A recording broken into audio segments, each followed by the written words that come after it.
केजरीवाल नाम तो सुना ही होगा आपने। अरविंद केजरीवाल कहीं हो और वहां घोटाला ना हो, यह तो हो ही नहीं सकता। अब आप घोटाले की बात जब करें तो आपको एक तस्वीर बताते हैं और वो तस्वीर अगर आप देखेंगे तो सचमुच आपको समझ आएगा कि यह माजरा क्या था। हालांकि उस दिन इस बात की समझ नहीं आई कि यह हुआ क्या। आखिर भगवंत मान गृह मंत्री अमित शाह से मिलने के बाद इतने घबराए क्यों होते? देखी थी ना आपने वो वीडियो थी जिसके अंदर ऑन कैमरा पंजाब के मुख्यमंत्री भगवंत मान रिकॉर्ड हुए और वो गृह मंत्री से मिलकर आए थे। 8,500 करोड़ रुपया मांग कर आए थे, लेकिन इसके बावजूद गृह मंत्री ने सब कुछ सही जवाब दिया। लेकिन फिर भी आखिर भगवंत मान इतने घबराए क्यों हुए थे कि उन्हें समझ नहीं आ रहा था किया जाए तो क्या किया जाए। साथ ही बराबर में खड़े पंजाब के चीफ सेक्रेटरी से वो बार बार चीजें पूछ रहे थे कि इसका जवाब मैं कैसे दूं। सुनिए ना वो घबराहट वाली वीडियो आपने, तो आप ये समझिए कि उस दिन इस बात की बात समझ में नहीं आई, लेकिन अब आपको बताते हैं करीब 20 से 25 दिन इस बात को हो चुके हैं और 20-25 दिन बाद निकलकर यह बात सामने आई है। और यह बात थी पंजाब के अंदर हुए एक इतने बड़े घोटाले की जिसमें अरविंद केजरीवाल ने किसानों को भी लूट लिया। हम बात कर रहे हैं पंजाब में 10,000 करोड़ रुपए के घोटाले की। और ये 10,000 करोड़ रुपए का जो घोटाला है, ये जानते हैं अरविंद केजरीवाल ने कैसे किया है? किसानों को, बाढ़ पीड़ित किसानों का चावल की खेती यानी कि धान की खेती जो बर्बाद हो गई थी, उसमें भी अरविंद केजरीवाल ने बाहर से जो धान आया उसको एमएसपी के साथ ऊंचे दामों पर, सस्ते दामों पे खरीदा और ऊंचे दामों पर बेच दिया। बस फिर क्या था, घोटाले की शुरुआत हो गई। यानी कि केजरीवाल ने पंजाब में एक और बड़ा 10,000 करोड़ रुपए का घोटाला किया है और इसकी जांच केंद्र सरकार की तरफ से शुरू कर दी गई है। आप समझिए, अगर यह घोटाला सचमुच निकला तो अरविंद केजरीवाल की गर्दन एक बार फिर से फंसने वाली है। अब केजरीवाल इस बार रखे कहां जाएंगे, बुड़ैल जेल में या कि चंडीगढ़ की जेल में? चंडीगढ़ में या पंजाब की जेल में? अब आप सोचिए, यह बड़ा घोटाला था, इसके बारे में आपको थोड़ा सा आपको बताते हैं क्योंकि अरविंद केजरीवाल एंड कंपनी, खास तौर पर भगवंत मान पंजाब के मुख्यमंत्री, जिनका बाकी का जीवन शायद जेल के अंदर कटने वाला है, वो अब फंस चुके हैं। यही उनकी घबराहट का कारण था। नमस्कार, मैं हूं कुमार गजेंद्र। जनपद ऑन द स्पॉट में आपका स्वागत है। हमारे एक दूसरे social media platform podcast with Kumar Gajendra में भी आपका स्वागत है, जहां आप हमें सुन सकते हैं। दरअसल हुआ क्या, 10,000 करोड़ के धान खरीद घोटाले में एक बार फिर से भगवंत मान की सरकार फंसती हुई नजर आ रही है।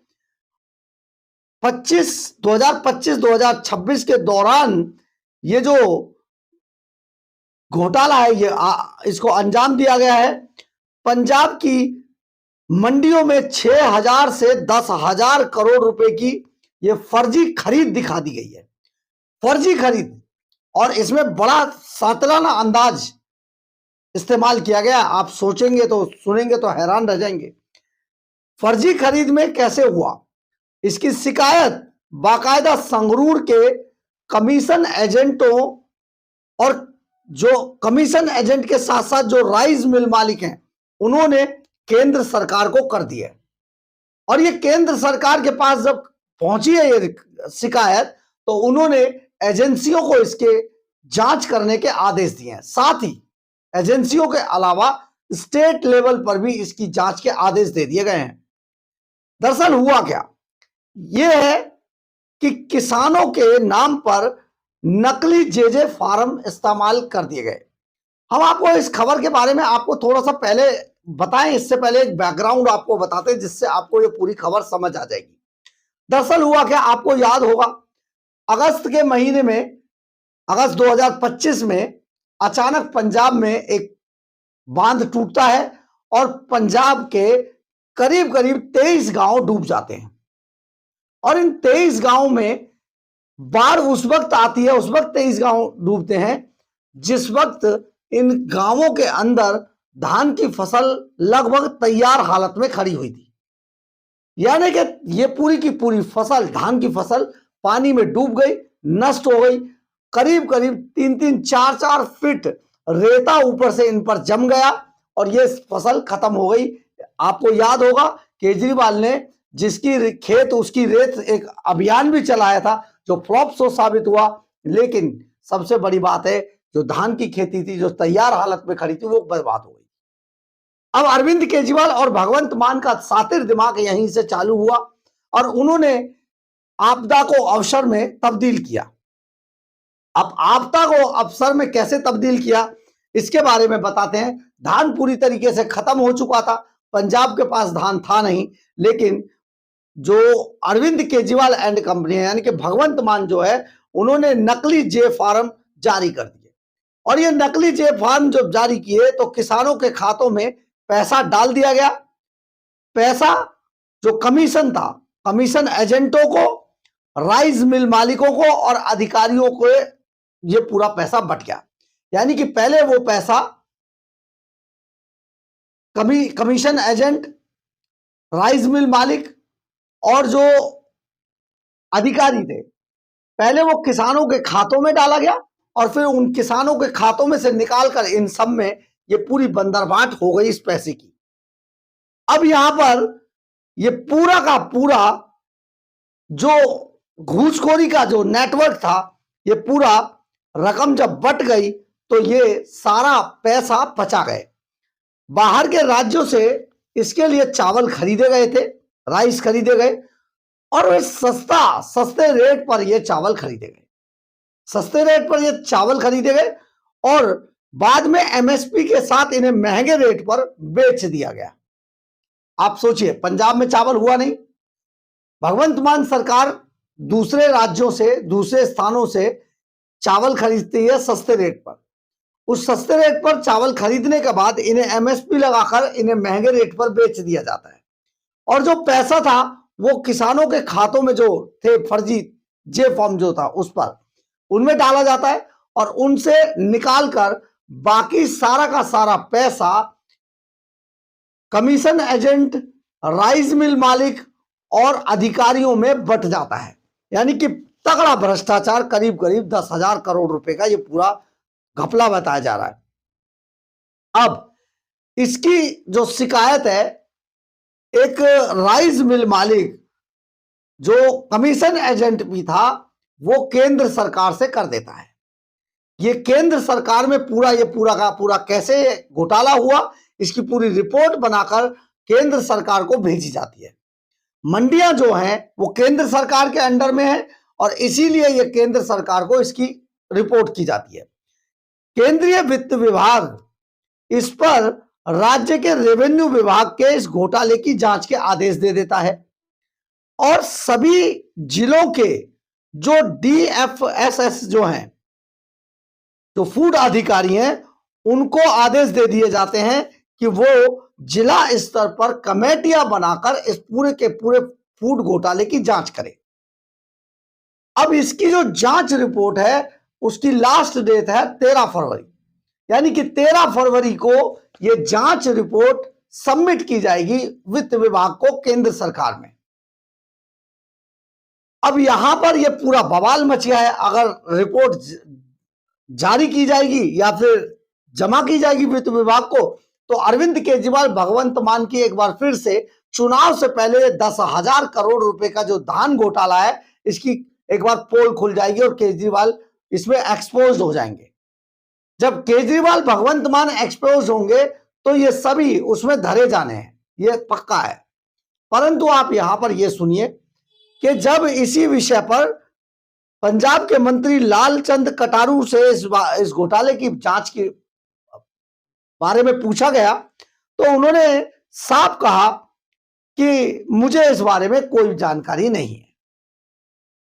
एक अधिकारी ने माना कि शिकायत हुई है और केंद्र में प्रधानमंत्री तक गई है और इसी बात को लेकर गृह मंत्री को यह भेजी गई रिपोर्ट और गृह मंत्री ने इस पर जांच के आदेश दिए हैं। आप आते हैं उस तस्वीर पर जिस दिन भगवंत मान घबराए हुए थे, गृह मंत्री से मिलकर निकले थे। याद कीजिए कितने घबराए हुए थे, उन्हें कोई शब्द समझ नहीं आ रहा था।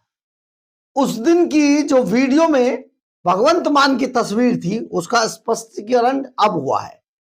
अब आप जरा सोचिए, अगर गृह मंत्री भगवंत मान 8500 करोड़ रुपए मांगने गए थे, और आपको यहां पर एक चीज और नोटिस करनी चाहिए, बहुत ही पोलाइट हो गए थे भगवंत मान, मतलब उनके मुंह से शब्द नहीं निकल रहे थे। बार बार अपने चीफ सेक्रेटरी की तरफ पूछ रहे थे कि भैया क्या बोलूं मैं। चीफ सेक्रेटरी बार बार बता रहे थे लेकिन तब भी समझ नहीं आ रहा था। जानते हैं उनके दोनों कानों में से धुआं निकल रहा था, इसलिए नहीं समझ आ रहा था। अब इस पर बताते हैं दरअसल हुआ क्या। गृह मंत्री ने, जो हमारे सूत्र बताते हैं, गृह मंत्री ने यही धान घोटाले की 10,000 करोड़ रुपए के जो घोटाले की जो फाइल थी वो भगवंत मान के सामने रख दी और भगवंत मान से पूछा कि भाई बताओ इसमें क्या है, ये एक रिपोर्ट, एक शिकायत आपकी आई है, इसमें क्या है। बस भगवंत मान ढह गए।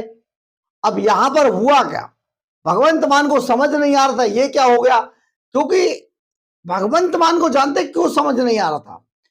अरविंद केजरीवाल ने दिल्ली के अंदर रहते हुए भी किसी फाइल पर सिग्नेचर नहीं किए, किसी फाइल पर। मुख्यमंत्री थे लेकिन बतौर मुख्यमंत्री अरविंद केजरीवाल किसी फाइल पर सिग्नेचर नहीं करते थे। इसके पीछे तर्क यह था, उनका जो सोच थी, सातिर दिमाग की सोच क्या होती है कि जब बात फंसने की आएगी तो कोर्ट सबूत मांगता है, सबूत साइन होगा, और जब साइन ही नहीं होगा तो सबूत क्या दोगे। जैसे कि शराब घोटाले में आज तक ये कहते फिरते हैं कि पैसे की बरामदगी, एक पैसा नहीं बरामद हुआ तो घोटाला कैसा। ऐसा नहीं है। जो एसवी राजू है, एडिशनल सॉलिसिटर जनरल, उन्होंने कोर्ट को बताया था कि अगर कोई व्यक्ति का मर्डर हो जाए और वेपन बरामद ना हो तो इसका मतलब ये तो नहीं है कि मर्डर हुआ ही नहीं। बिल्कुल उसी तरीके से अरविंद केजरीवाल एंड कंपनी से अगर पैसे की बरामदगी नहीं होती है तो इसका आधार ये नहीं हो सकता कि घोटाला नहीं हुआ। फाइलों में घोटाला है, इतने लोग पकड़े गए हैं, मनी ट्रेल है, 380 करोड़ का मनी ट्रेल है। मनीष सिसोदिया को डांटा था हाई कोर्ट ने।